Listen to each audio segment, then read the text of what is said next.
नमस्कार, आप देख रहे हैं सिटी पोस्ट। मैं हूं अभिषेक मिश्रा। डॉक्टर राम मनोहर लोहिया की 52वीं पुण्यतिथि के अवसर पर आज महागठबंधन के तमाम नेता, तमाम दलों के प्रतिनिधि एक साथ एक मंच पर नजर आए हैं। इसलिए यह सवाल सबसे अहम हो गया है कि क्या जो महागठबंधन उपचुनाव में सीटों की खींचतान को लेकर बिखर गया था वो समेटा जा चुका है, या फिर महागठबंधन के सहयोगी दलों की जो महत्वाकांक्षाएं हैं जो समय समय पर सामने आती रहती हैं वो एक बार फिर इस कोशिश पर पानी फेर देंगी। इस सवाल को समझने के लिए, इस पूरी सियासत को समझने के लिए हमारे साथ हमारे वरिष्ठ सहयोगी श्रीकांत प्रत्यूष हैं। तो हम इन्हीं के जरिए समझने की कोशिश करेंगे कि महागठबंधन की अगली तस्वीर क्या होगी और क्या वाकई कोई सफलता मिली है महागठबंधन को बिखरने से बचाने में आज जो तस्वीर सामने आई है उसके जरिए। देखिए, आपने ठीक कहा कि आज लोहिया की पुण्यतिथि के बहाने महागठबंधन के तमाम घटक दलों के बड़े नेता एक मंच पर एक साथ दिखे हैं। तस्वीर तो बहुत खूबसूरत है और बहुत बड़ा संदेश देती है। ऐसा लगता है कि महागठबंधन एकजुट है और गुलबंद है, लेकिन अंदर की सच्चाई कुछ और है।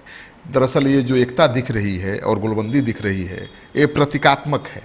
आप लोहिया और जेपी का नाम लेते हुए नेताओं को दिन रात देखते हैं, लेकिन कितना पालन करते हैं उनके आदर्शों का, लेकिन उनका नाम लेते हैं, उनके नाम की राजनीति करते हैं।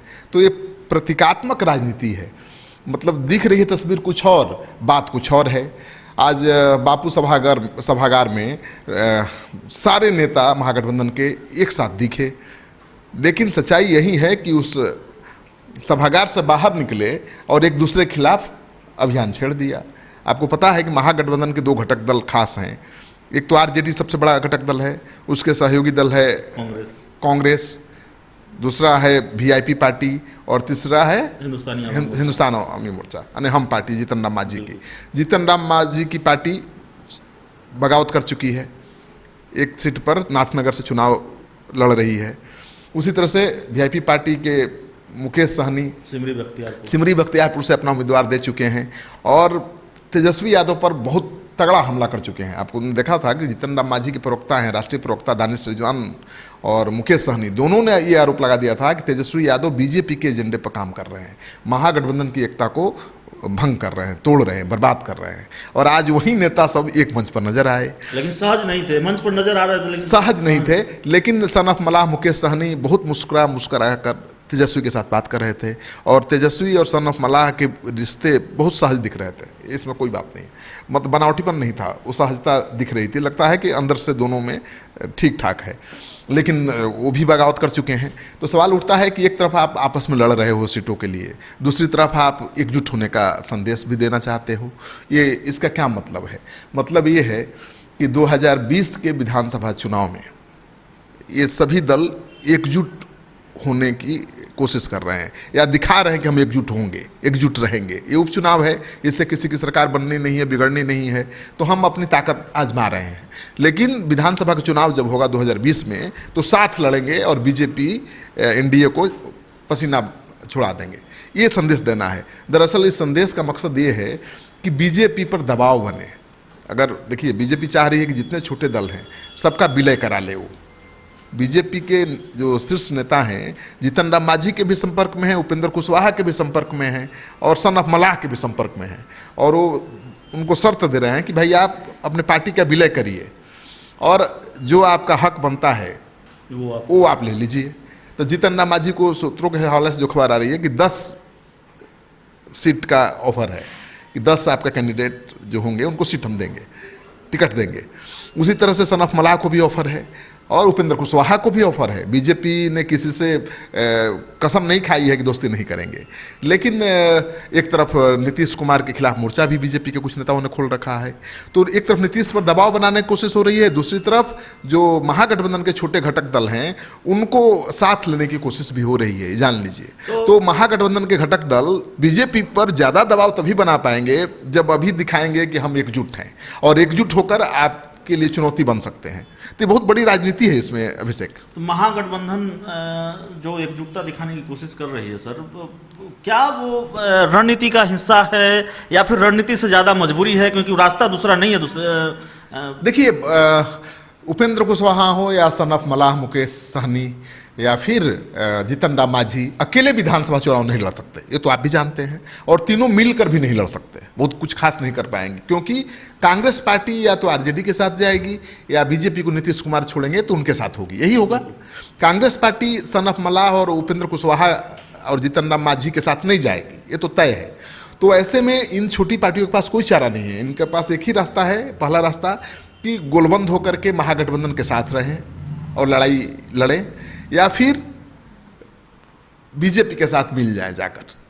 तो एक सवाल और जहन में आ रहा है सर कि महत्वाकांक्षाएं रही हैं, महागठबंधन को शामिल दल हैं उनकी अपनी महत्वाकांक्षाएं हैं, और जो सबसे बड़ा संकट रहा है महागठबंधन में वो संकट ये रहा है कि तेजस्वी यादव के का नेतृत्व स्वीकार नहीं है महागठबंधन के।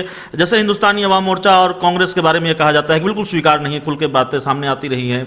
आरजेडी के नेता अब भी कह रहे हैं कि नहीं, तेजस्वी यादव ही सीएम पद का चेहरा होंगे, वही महागठबंधन के नेतृत्व करता होंगे। ये टकराव कैसे? देखिए, सबसे बड़ी बात यह है कि अगर महागठबंधन के नेता गंभीर होते विपक्ष की एकता को लेकर तो नीतीश कुमार के लिए नो एंट्री का बोर्ड नहीं दिखाते, क्योंकि नीतीश कुमार एक बैलेंसिंग फैक्टर है बिहार में, बगैर उनके कोई खेल हो ही नहीं सकता बड़ा खेल।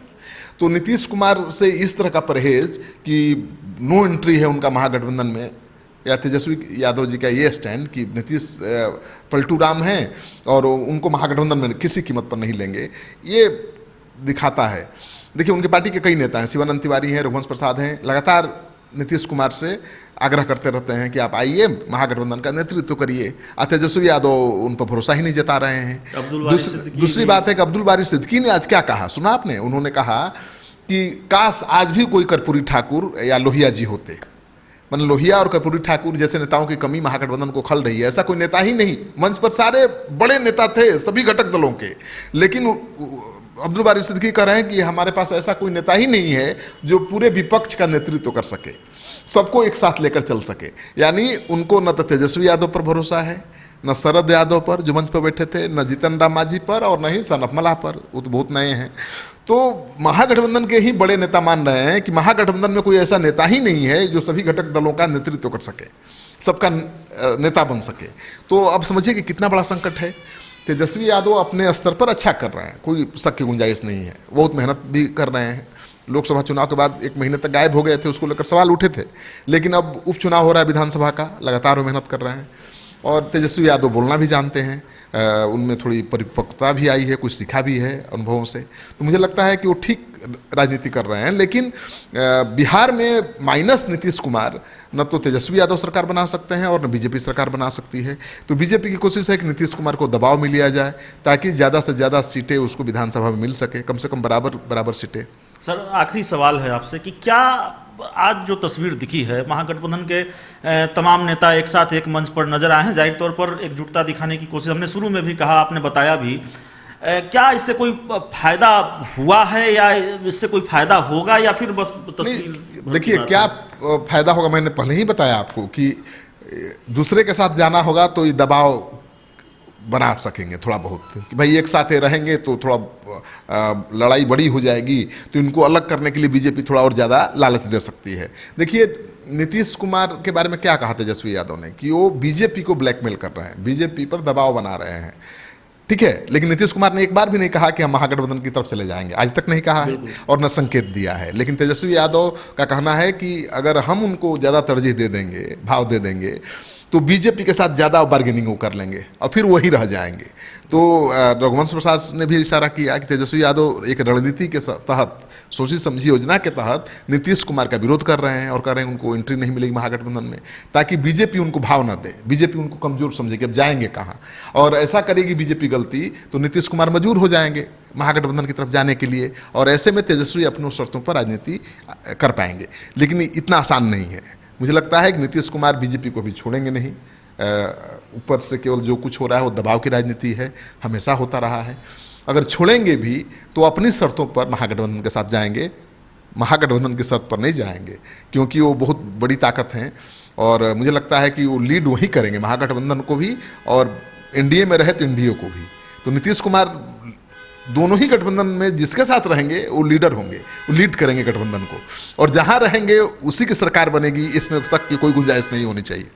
तो आज जो तस्वीर दिखी है, महागठबंधन के तमाम दलों के नेता एक साथ एक मंच पर नजर आए हैं, उस पूरी तस्वीर का लबोलुआब यही है कि कोशिश महागठबंधन को एकजुट दिखाने की जरूर है, लेकिन महागठबंधन को 2020 के बिहार विधानसभा चुनाव में बहुत फायदा इसलिए भी नहीं होगा क्योंकि तेजस्वी यादव लगातार नीतीश कुमार को नो एंट्री का बोर्ड दिखा रहे हैं। नेतृत्व का सवाल है महागठबंधन में, और महागठबंधन में एंट्री की सबसे जरूरी शर्त यही है कि नीतीश कुमार नेतृत्व करें महागठबंधन का। नीतीश कुमार जिस खेमे में रहेंगे उस खेमे का नेतृत्व करेंगे। बिहार में सरकार बनाने की सबसे जरूरी शर्त है कि जो खेमा सरकार बनाएगा नीतीश कुमार उस खेमे में शामिल होंगे, क्योंकि नीतीश कुमार बैलेंसिंग फैक्टर है, हमारे वरिष्ठ सहयोगी बता रहे थे, और बिना नीतीश कुमार के कोई सरकार बनेगी नहीं। इस खबर में इतना ही। अगर आपको हमारी ये खबर, हमारी ये डिबेट अच्छी लगे तो इसे अपने दोस्तों के साथ शेयर करें, हमारे यूट्यूब चैनल को सब्सक्राइब करें, बेल आइकन जरूर दबा दें ताकि हमारी खबरें सबसे पहले आप तक पहुंचे। प्यार, समर्थन और सहयोग के लिए बहुत बहुत धन्यवाद।